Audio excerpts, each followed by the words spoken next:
What is going on, Diablo 2 fans? Dobrunsky here. In today's video, I'm going to be breaking down a new spin-off of the Dragon, which is the Holy Firedin. Now, this is a build that, in theory, you could build it out in LOD. You just would not have the damage.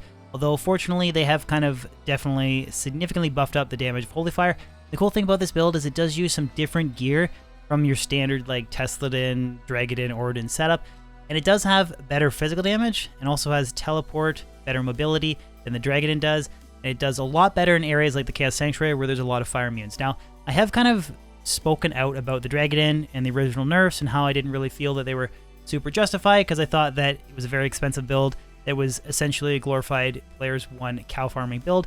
Now, the cool thing about this build is it does have, like I said, better physical damage, teleport mobility, uses a cool inventory that's not kind of standard, so I do like that. That's not like a hammered in with peak homes, which are very expensive. The inventory, which you'll see when I go over the gear, it's a lot cheaper, so I do like the spin on this build, and it does perform exceptionally well in areas where there's no fire immune. So I do hope you guys enjoy this video. Again, I will have timestamps in the description below, like all my previous build videos, so if you want to navigate between certain segments of the video, they're there for you guys to use, so please take advantage of them. And also, a quick reminder before we jump in, just want to let you guys know that I do stream twice a week on Twitch, so if you enjoy this YouTube content, any follows on that platform would be very much appreciated. That being said, guys, let's jump in. So for the attribute distribution for this build, I really wanted to again try and solve a lot of the issues that the Dragadin suffers from, so I didn't want to run into fire immune Venom Lords and then fall flat on my face in the Chaos Sanctuary. So I went with a heavy strength investment build. So I have 427 points into strength. So just imagine like hard hitting grief, teleport, mobility, and then all the additional damage I get from having such a high strength investment build, and then supplement that with about almost 6k fire damage per Zeal strike. So it's kind of like similar to a Fireclaw Werebear setup, although I have teleport and I have Holy Shield. So arguably it could be like a kind of better version of the Fireclaw Werebear. Now for dexterity, I have 175 points. That's enough to get 75% block rate with Holy Shield with the particular shield that I'm using. And then I have 200 points in vitality, so I have just about 2,500 life after battle orders. So again, trying to take that approach of like solid physical damage, the ability to teleport, and then at the same time having really hard-hitting fire damage. That's kind of like the whole idea of this build. Instead of the kind of crazy charge-through, sort of like overreacted Players 1 Dragadin setup.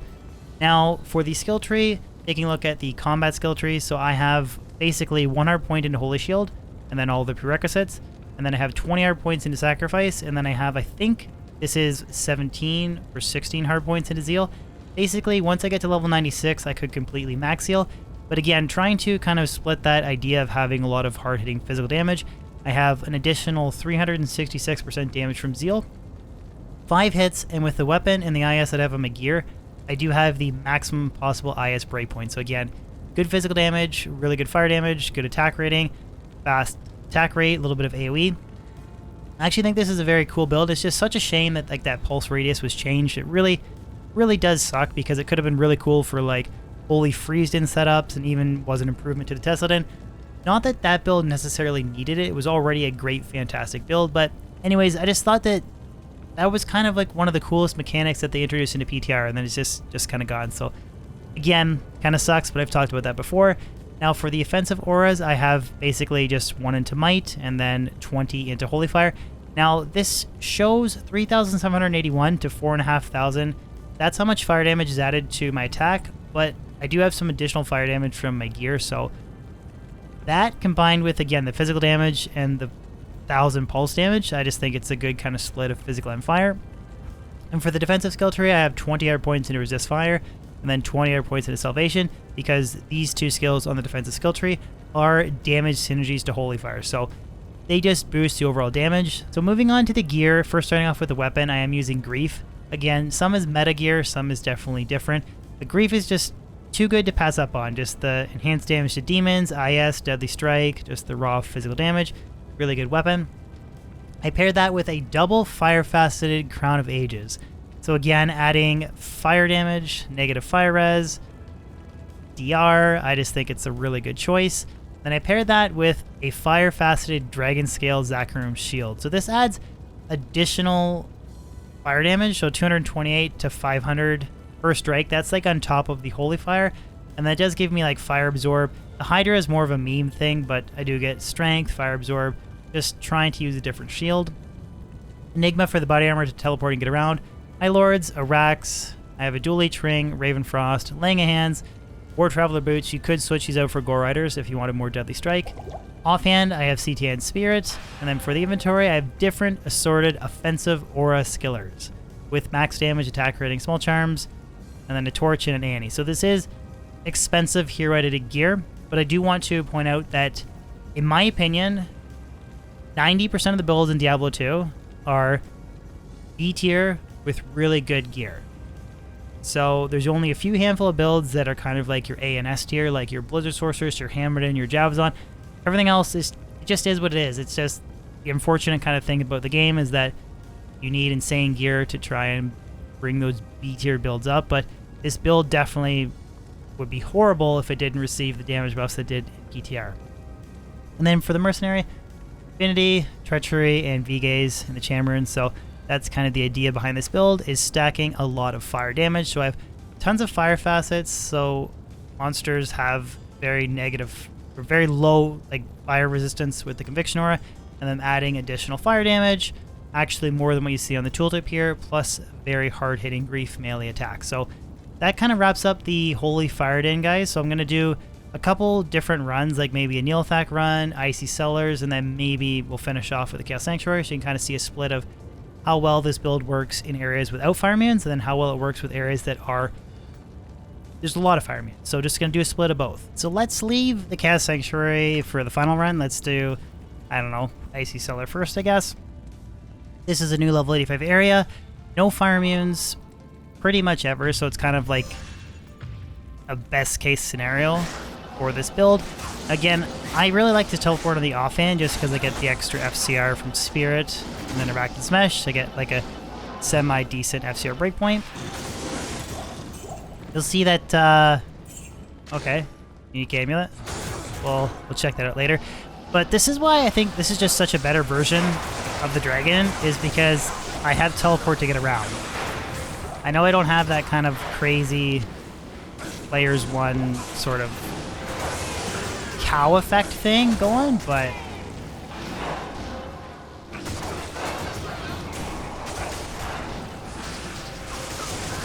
I do think it's a pretty cool build. Now, like the Hydra thing that I just wanted to show it is I can actually cast Hydras, but it's kind of a meme. I mean, I guess it sort of does do some damage on players one, but it's not really worth your time. But it is something that kind of looks cool, I guess. You could definitely see like players one, like no issues at all, probably faster than like a standard Zealot. So that's an area that has no fire immunes. So let's do a Neolthak run, and then we'll wrap everything up with Chaos Sanctuary. Definitely want to show off that like the extra strength investment and grief does pay off in areas where there is a lot of fire immunes. Halls of Pain.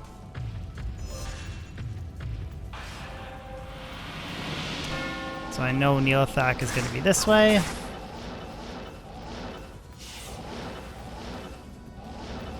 No painting, no painting, painting here, so he's here.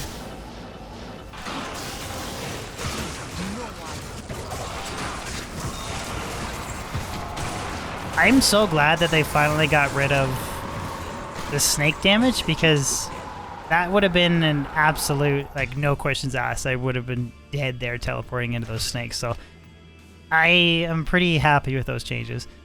Okay, so now we'll wrap everything up. We'll do a Chaos Sanctuary run. I'll just teleport straight through to the seal. And then we'll just jump right in, and then I'll identify the amulet at the end. For a flame.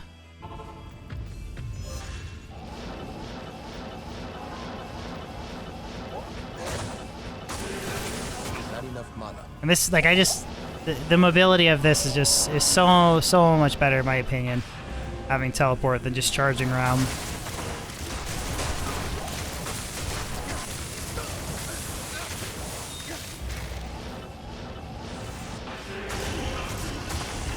Like these Doom Knights, they have fire immunity, but affinity can break it.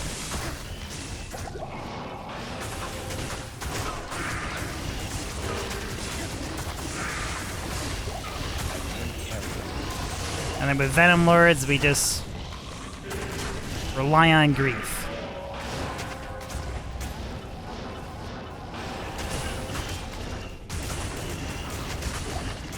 Just a Sace.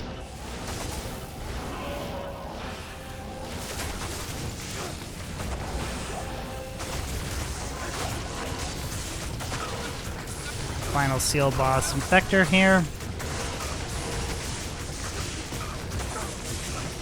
Let me know in the comment section below if you guys think that Holy Freeze should have maybe received the same kind of treatment that Holy Fire did. I mean, I really think it'd be cool to have, like, I don't know, 6, 7k cold damage and use, like, Voice of Reason or something and teleport around. I think that would have been really cool. So that's, I guess we'll quickly identify the amulet. But that is basically kind of like my spin of the Dragon for today's video, guys. Again, just let me know in the comment section below what you guys think. It's not like any earth-shattering, groundbreaking build, but it is like something different. We're in kind of just like a lull period here. We're just really waiting forever for the new patch notes to drop and to finally get our ladder. But I do think that this build kind of reiterates sort of that kind of like you have your top echelon, your 3 or 4 builds, and then everything else is just scattered through, and it just needs that really good gear to come close. So this is a different variation, and then kind of a cool build if you want to use offensive or GCs. But yeah, guys, just let me know in the comment section below what you guys think, or your honest thoughts. I mean, I don't think it's anything more than like a very expensive like B tier build, but hopefully you guys enjoyed the video. If you did, if you could throw a like on it, that'd be awesome. Help spread the video through YouTube. And I'll catch you guys on the next video or live stream. Peace out.